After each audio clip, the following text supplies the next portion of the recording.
তরুণীর সাথে অশালীন আচরণের অভিযোগ, কেন এখনো অধরা অভিযুক্ত? এই প্রশ্ন তুলে বৃহস্পতিবার বিকেলেই দুর্গাপুরের কোকোভেন থানার সামনে বিক্ষোভ আশিসনগর এলাকার বাসিন্দাদের। শিবপ্রসাদ মণ্ডলকে অবিলম্বে গ্রেপ্তার করতে হবে। এই এলাকায় মহিলাদের নারী নির্যাতনের বিরুদ্ধে শিবপ্রসাদ মণ্ডলকে অবিলম্বে গ্রেপ্তার করতে হবে। এখনো কেন শিবপ্রসাদ মণ্ডল গ্রেপ্তার হলো না কেন, তার জন্য পুলিশ প্রশাসনের কাছে জবাব চাই, জবাব দাও। বেরিয়ে গেল, এখনো কেন শিবপ্রসাদ মণ্ডল গ্রেপ্তার হলো না, তার জন্য পুলিশ প্রশাসনের কাছে জবাব চাই, জবাব দাও। এই এলাকায় সন্ত্রাসকারী শিবপ্রসাদ মণ্ডলকে অবিলম্বে গ্রেপ্তার করতে হবে।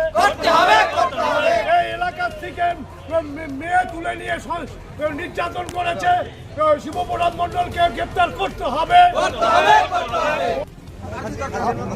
আলোচনা হলো যে পুলিশ প্রশাসন কেসটাকে ডায়েরি করলো এবং মেয়েটিকে কোথায় কোথায় নিয়ে গেছে, কিভাবে চাপিয়েছে, হ্যাঁ, এবং কি ঘটনা ঘটিয়েছে সমস্ত কিছু তদন্ত করবে।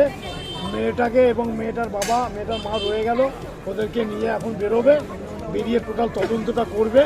তদন্ত করে তারপরে ওকে অ্যারেস্ট করবে। অ্যারেস্ট করার পর কেস ফাইল হবে। কেস ফাইল হওয়ার পর তারপরে কোর্টে উঠবে এবং যাতে করে ওর সাজা হয় তার জন্য প্রশাসনগতভাবে যা যাবতীয় যা করা দরকার সমস্ত কিছু করবে। কোকোভেন থানার অধীন আশিসনগর এলাকার বাসিন্দা এক তরুণী তার সাথে অশালীন আচরণের অভিযোগ তুলে থানায় লিখিত অভিযোগ করেন। অভিযোগের আঙুল ওঠে দুর্গাপুরের 39 নম্বর ওয়ার্ডের প্রাক্তন তৃণমূল কাউন্সিলর শশাঙ্ক শেখর মণ্ডলের দাদা শিবপ্রসাদ মণ্ডলের বিরুদ্ধে। কেন এখনো গ্রেপ্তার করা হলো না অভিযুক্তকে? সরব মহিলা কংগ্রেসের নেতৃত্ব ভাবে ক্ষমতার অপব্যবহার করেছে, কিন্তু তারা মসনদে বসে আছে। এটাই হচ্ছে মামাটি মানুষের সরকারের নিদর্শন।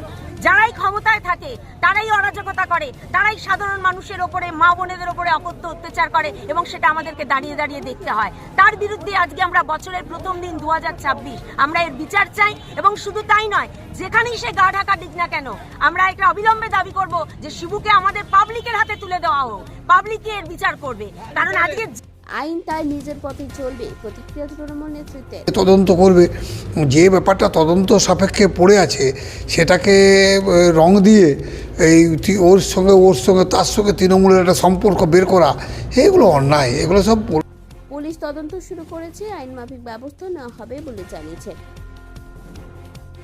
দুর্গাপুর থেকে অনুরাধা সেনগুপ্তের রিপোর্ট, খাঁটি খবর।